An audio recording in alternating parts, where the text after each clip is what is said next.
In this lesson, we're going to go ahead and take a look at installing the printer and document services. Now this is going to turn my server into a print server, which is going to allow me to make a printer or install a printer on this computer and then share it with all the other computers on my domain. And not just only share it, but I can actually push it out or force the computers to have this printer on there. The wonderful thing about this is that I can add just one printer here, and then if I have like 100 or 1,000 clients out there as far as my workstations are concerned, all of them can have this new printer. If a printer goes out of commission, I can remove it on this particular computer, the server, and then it's removed on all the computers. And if I want to add a new one, then it applies to all the computers, which makes it wonderful to manage it from one location rather than having to go to each computer manually and installing it. So to begin with, I'm going to click on the server manager, and we're going to go ahead and add the role of printer and document services. So I'm going to go ahead and click on add roles when this pops up, and this is going to allow me to click next here. We're going to click on printer or print and document services. We're going to go ahead and hit next, next, and we're going to leave just the print server for this particular lesson enabled. So we'll hit next again and then install, and it should only take a minute for this to install. So you can see now that it has installed successfully. I'm going to go ahead and hit close. And what I want to focus in on is the tool right here. If I click on Start, Administrative Tools, a tool called Print Management. And this is going to allow me to add printers and also deploy printers out to all of the computers that are on the domain, or specific departments when we get into actually setting up organizational units or groups that are going to be set up in our domain. So what I want to work on here is just, I'm going to click on Print Servers. You can see that's right here. This is the name of the computer that I just installed the printer and document services role on. I'm going to go ahead and click on that, and you'll see it expand. Here's the printers. Now by default, Microsoft puts on this thing called Microsoft XPS Document Writer. That's the default printer if you have no other printers on there that you can use to write to. However, I want to go ahead and add another printer, and I'm going to go ahead and right click here in an empty space and just choose Add Printer. Now there are a couple ways of doing that. I just chose to right click. It's usually the easiest to do. So you can see here, if I have a network printer, basically a printer that's plugged into my network either through the Ethernet cable or wirelessly, I can go ahead and search for it by IP address by this option right here. If I click next, you can go ahead and type in the IP address itself and then have it automatically detect and so forth. I'm going to go back to the screen here.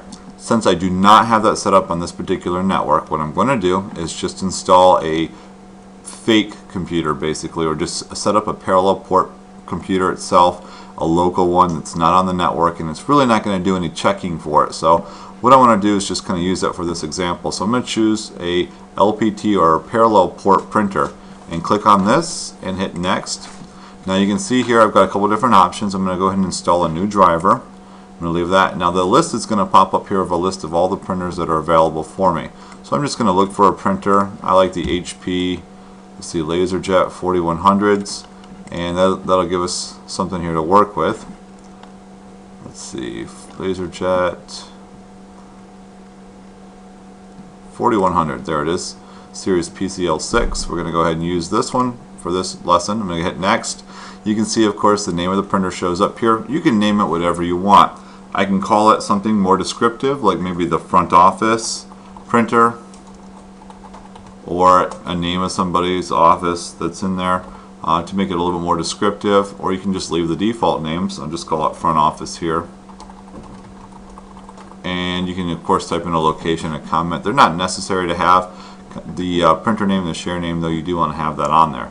And you can see it's going to share this printer as well. I'll hit next, and I'll go ahead and hit next again, and it's going to go ahead and install this printer. And you're going to see now that it has finished, and I'm going to go ahead and click on Finish. If you click on Start, if you watch the previous lesson, you'll notice how to share folders and so forth on the computer, how to view them. I'm going to type in the UNC path, the //, the name of my server is SRV-1, and just go ahead and hit Enter. You're going to see that the front office printer has been shared, as well as some of the shared folders that I currently have.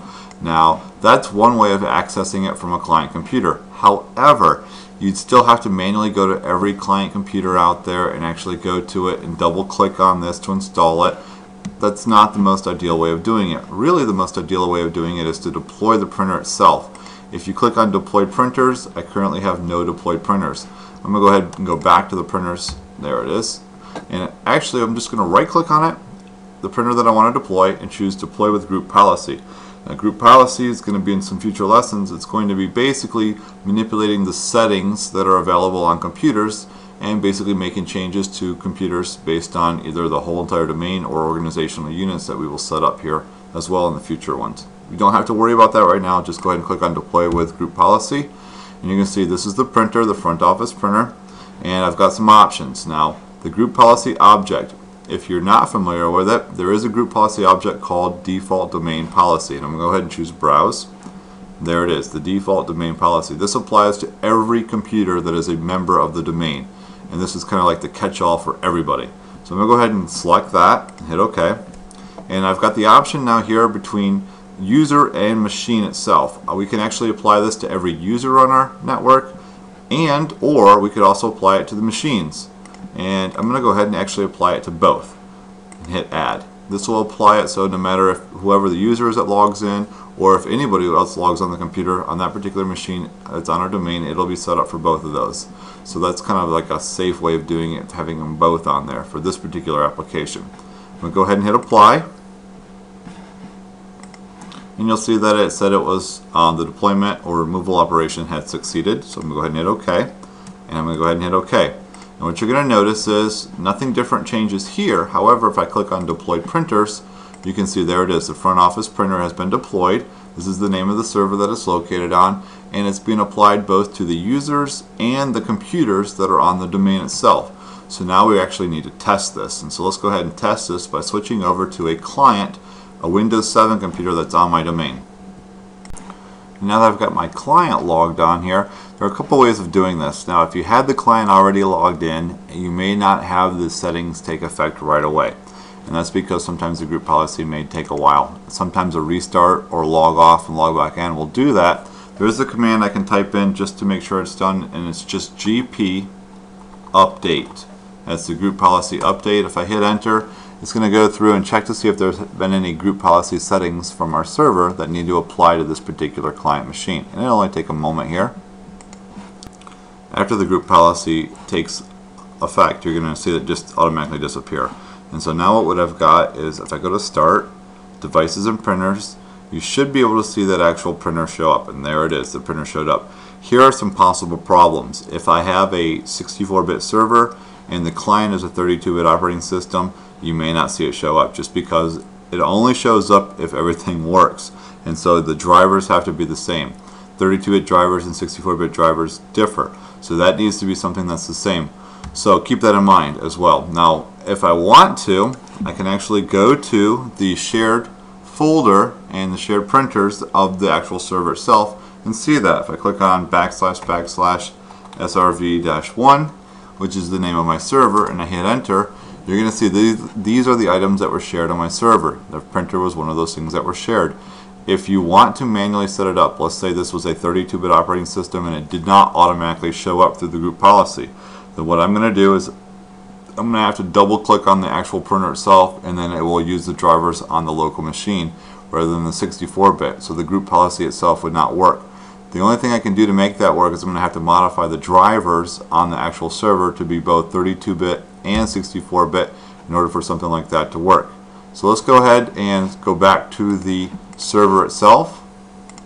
And so now that I have the server pulled up, I want to make sure I have printer selected. If you want to install the 32-bit drivers, or if you have a 32-bit and you want the 64-bit drivers, you're going to actually need to have the drivers on a disk or a downloaded file. But I'll show you where that's located at. If you click on your front office printer or the printer you have installed, you can right click on it and go to Properties. There are a couple different options we can configure with this particular computer, the preferences and so forth. But if I click on Sharing, you'll see here that I have the additional drivers. If I click on that, I can choose to install the 86-bit, which is the x86, which is the 32-bit driver. So you can see 64-bit have already been installed. So I've got that option to look for those drivers and try to work with both 32 and 64-bit clients on there as well. You're going to notice a couple other things that are in here. Let's see, if I go to the advanced, you can actually set when this printer is going to be available from certain time periods as well. If you installed the wrong driver on the printer, you could always go through and find the new printer driver for it if you found a better one or a more up-to-date one. So these are some of the settings that are available for this particular printer. I'm going to go ahead and close out of this now. And this concludes the video on using the printer and document services to turn a server into a print server on Windows Server 2008.